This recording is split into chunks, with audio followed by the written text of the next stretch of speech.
আচ্ছা, আপনি কত বছর বাঁচবেন? 60 বছর? কি কম হয়ে গেল? আচ্ছা, বড় জোর 70 না হয় 75 বছর।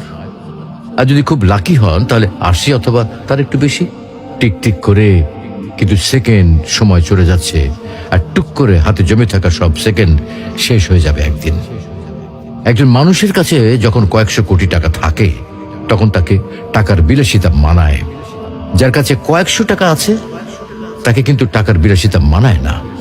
আপনার আয়ু যদি কয়েক হাজার বছর হতো তাহলেই সময়ের বিলাসিতা আপনাকে মানাতো।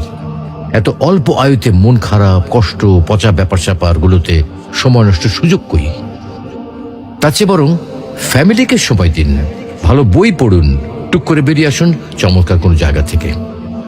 রাত জেগে আকাশ দেখুন, ভোরের সূর্যোদয় দেখুন, সন্ধ্যায় পাখিরা কিভাবে ঘরে ফেরে সেটা দেখুন।